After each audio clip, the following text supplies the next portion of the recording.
Hello guys, আসসালামু আলাইকুম। সকলকে আমন্ত্রণ জানাচ্ছি আমার আজকের ব্লগে।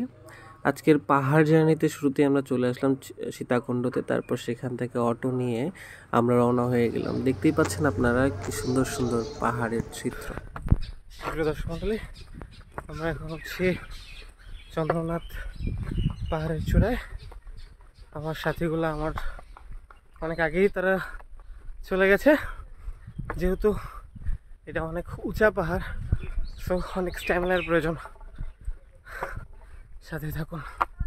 পাহাড়ের চূড়ায় উঠতে প্রথমে চোখে পড়লো কলির মহাতীর্থ ও চন্দ্রনাথ ধাম।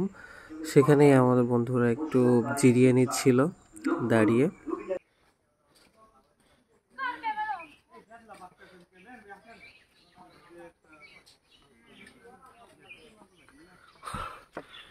যতই উঠছি পাহাড় যেন ততই আরো শুরু হয়ে যাচ্ছে।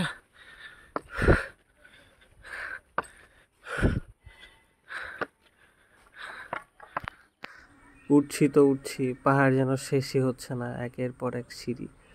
দেখতে পাচ্ছেন কত সুন্দর দৃশ্য, প্রকৃতির কি মনোরম পরিবেশ।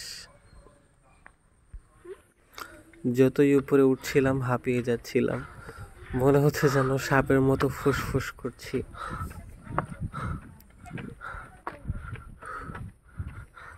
পাহাড়ের উপরের অংশগুলো দেখতে সুন্দর হলেও এ যেন একটি মৃত্যুর ফাঁদ। Amazing. অবশেষে পাহাড়ের মুখ দেখতে পাচ্ছি, যদিও এটাই শেষ না, আরো আছে। Look at the view. Wow.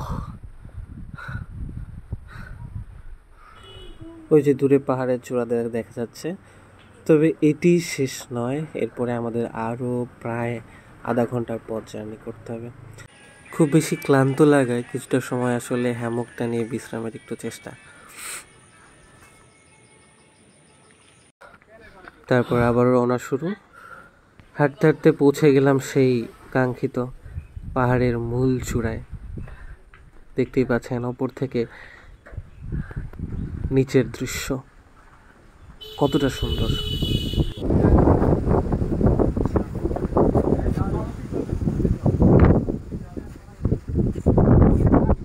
দেখতেই পাচ্ছেন এটি সেই পাহাড়ের চূড়ায় অবস্থিত চন্দ্রনাথ মন্দির।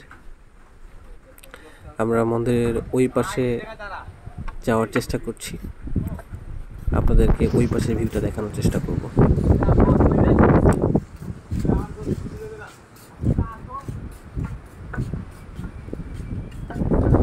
চলে এলাম মন্দিরের এই পাশটা। এই পাশের ভিউটা যেন আরো অনেক বেশি সুন্দর। বাতাসে মনে হচ্ছিল আমি যে কিছুক্ষণ বসে বসে পোজ দিয়ে নেই, তাই একটু বৃথা চেষ্টা একটু পোজ দেওয়ার।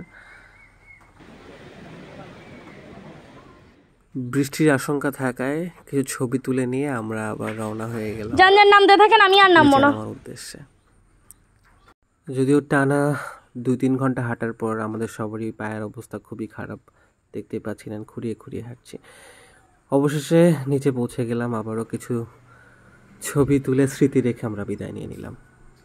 আল্লাহ হাফিজ। আজকের মতো এখানেই, পরবর্তীতে দেখা হবে অন্য কোনো ভ্লগে অন্য কোনো জায়গায়।